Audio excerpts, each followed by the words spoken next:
Hi, bonjour. Ni Lindsay Indigenous Kaz Jaganashimang, Kazagas Kwajima Kage Dunjiba, Edashwaker Inda. Welcome, everybody. My name is Lindsay McMurrin. I'm a citizen of the Leech Lake Nation and live in the Walker area. I am the Director of Prevention Initiatives and Tribal Projects with Minnesota Communities Caring for Children. And as you all can hear, I have my son Tobias here with me today. Can you say hi, Toby? Hi. How old are you, Toby?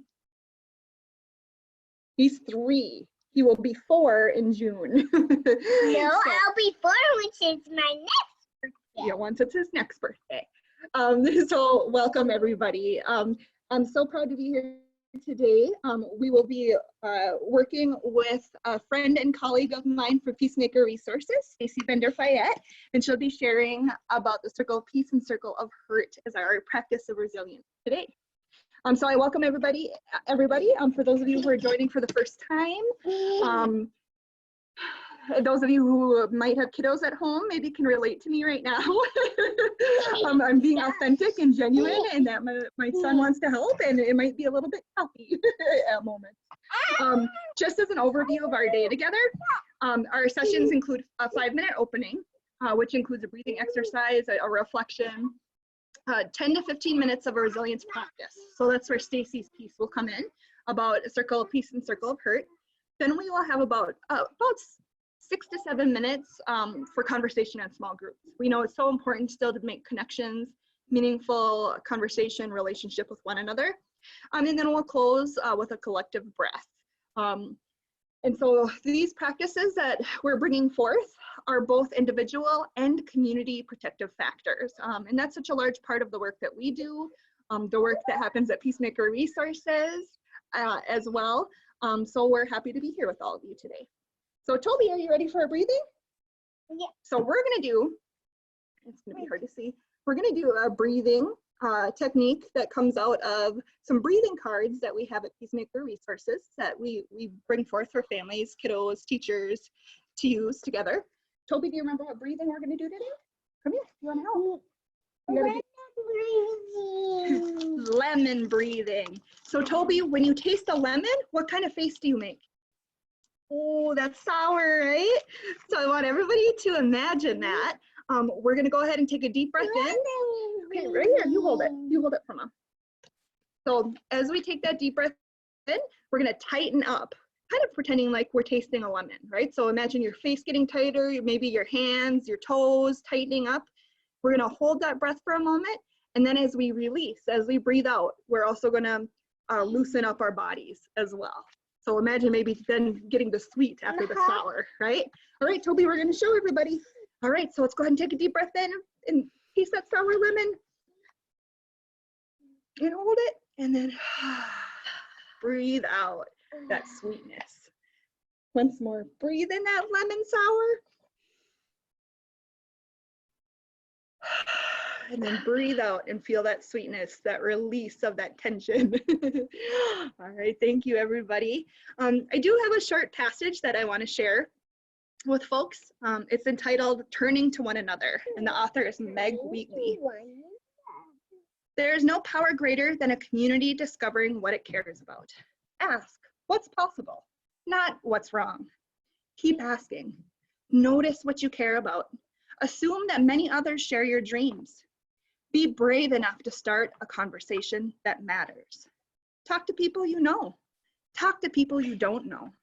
Talk to people you never talk to. Be intrigued by the differences you hear. Expect to be surprised. Treasure curiosity more than certainty. Invite in everybody who cares to work on what is possible. Acknowledge that everyone is an expert about something. Know that creative solutions come from new connections. Remember, you don't fear people whose story you know. Real listening always brings people closer together. Trust that meaningful conversations can change your world. Rely on human goodness and stay together. Stay together. Thank you. And with that, I would like to hand things on over to Stacy. Thank you, Lindsay. And Toby, nice work, buddy. That was great, lemon squeeze breathing. Looking at your reading, Lindsay, I just finished recording this morning a lesson about stereotypes for 3rd graders. So that reading is perfect. I might have to go back and edit it in. So we're thinking alike today. So I appreciate that. So those of you that I have not met, my name is Stacy Bender-Fayette. I live and work in Bemidji, Minnesota. And I work for a nonprofit called Peacemaker Resources. So what we do is we provide social emotional learning for children and adults, as well as a lot of other professional developments as well. So I'm going to share my screen here. I'm going to walk you through a lesson that we share with youth, even young as Toby's age, all the way up through adults. And the tool that we're going to share today, or I'm going to share today, is the circle of peace and the circle of hurt. So let me advance through my slides here.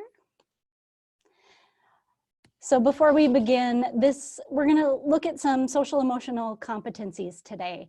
And the circle of peace, circle of hurt is a tool that we use as part of conflict. And it really falls into many of these competency areas, including self-management, responsible decision-making, relationship skills. And so we're going to talk a little bit about that today, and you'll have a better understanding. And I think considering the time that we're in, I don't know about you, but I'm finding that I'm faced with new conflicts every day. And I need tools. I need to remember my tools. I need to practice my tools. And circle of peace, circle of hurt is one of those that I have been accessing often. So let's start with this question. When you think of the word conflict, what words and images do you think of? So I'm going to give you just a moment to consider that. And if there's someone in the room with you, feel free to share that with them. So when you think of the word conflict, what words and images do you think of? I can see you could also use the chat. I'm going to pull up the chat. For those of you that have chat open, go ahead, and I see Emily type the word tension. If anyone else, I invite you to type in the chat there. Argument. Stressful, I can relate. Anger, confrontation.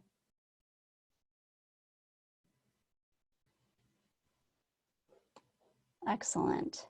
So yes, when I often ask students this very same question, some of these types of words come up. Negative self-talk, yelling, ignoring, kicking, fighting, right? And what I want you to consider is these are the consequences of conflict when you don't have skills, what we call unskilled behavior. So when we have unskilled behavior in dealing with conflict, what often happens is our problems, our conflicts get larger, okay?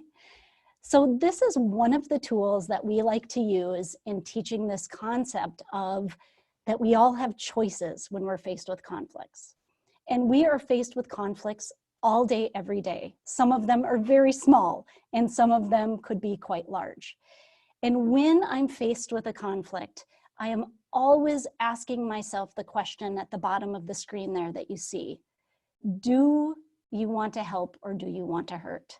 So I do not have a tattoo, but if I had a tattoo, I always say that it would be this. It would be on my wrist, and it would say, Stacy, do you want to help or do you want to hurt? I play that dialogue out all day in my mind when I'm faced with a conflict. So when we're faced with conflict, sometimes based on the decisions and the choices that we make, we might end up in the circle of hurt. And in the circle of hurt, the behaviors that we see there might be some of those things that you chatted or some of the things you saw on my screen, like arguments, like stress. Stress can be positive or negative. fighting, ignoring, right? And those types of behaviors in the circle of hurt make the problems bigger. If we can bring ourselves to the stop and think zone, the stop and think zone really is that moment of pause. It is oftentimes a mindfulness practice for myself. It is that self-awareness, which is a social emotional learning competency of pausing and noticing so that I can make a better choice. So let me give you an example. This happened yesterday at our house. Sitting at the dinner table, finishing dinner, my daughter announces that she can't help, my teenage daughter cannot help clean up dinner because she still has homework, okay? And I know that she spent most of her online school day FaceTiming her friends. So I am faced with a conflict here and I have to make a choice. So what may happen, right? If I don't go to the stop and think zone, I might end up lecturing my daughter, which is often the case, right? I go into full mom lecture mode. You didn't use your time wisely. Of course, you still need to help, right? Which then, what's going to happen to my teenage daughter? She's going to push back, or she's going to leave the room, right? And what happens is then we have a disconnect. Instead of connection, we have disconnection, and the problem gets larger, right? So with practice, and believe me, I make mistakes. I teach this and I make mistakes every single day. But with practice and with self-awareness, if I can bring myself to that stop and think zone, then I can consider, okay, let's rewind to that situation. Sitting at the dinner table, my daughter announces she can't help because she still has homework, despite the fact that she spent time with her friends online all day. So it's that noticing. So it's the pause. I notice as her mother, my heart's beating a little bit faster. I'm noticing I'm feeling pretty frustrated. I know enough about the brain to know that I am not in my thinking brain, my prefrontal cortex right now, so I might do or say something that I'm later going to regret. So it might look like this. It might look like me turning to my daughter after I have collected myself and saying, hey, Zoe, I'm feeling a little bit frustrated, using an I statement. I'm feeling a little bit frustrated that you're not able to help today. I wonder if we could work together tomorrow to create a schedule for you so that both of our needs are being met. Or it might look like, if I'm not able to regulate enough to have the conversation, it might be me turning to my daughter and saying, you know, Zoe, I'm not in a place right now to discuss this because I'm feeling pretty frustrated, but I would like to revisit this later tonight when I'm giving myself a chance to settle down. So with all of this, I also want you to recognize the time and space that we're in. Our feelings are heightened right now, all of us, both our children and ourselves and our spouses. Feelings are heightened because of all of the concern and unease that we're faced with right now. So I do encourage you to give yourself grace as well. We are making mistakes, but then considering what are some of our choices too. I know that some of my best parenting has come from apologies. Some of my absolutely best parenting is that modeling regulation. So if I flipped my lid and if I chose to, jump into lecture mode with my daughter at the dinner table, it may be later revisiting that, explaining to my daughter, I was really feeling frustrated. I said and did some things that I regret. I hope that you can accept this apology. And apologies are in the circle of peace, and apologies lead to connect, not that disconnect that I was talking about. And what we all need right now, folks, is connection. We all need to find ways to connect with one another, but also knowing that we're going to make mistakes along the way, and that those are just opportunities. They're opportunities for apologies, and they're opportunities to create connection. So conflict isn't always bad, right? I've been faced with conflict with people in my life, and when I can use my skills with those conflicts, it actually strengthens my relationships. So that is a tool that I wanted to offer to you today, and in this time, is the circle of peace and the circle of hurt. I hope you enjoy. So as we move into our discussion groups, I am going to ask that you reflect on this question. Think of a time when you were faced with a conflict and you chose to be in the circle of peace. And how did that feel? So again, I'll repeat that.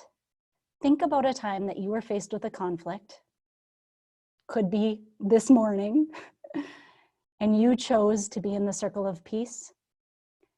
And how did that feel? So with that, I'll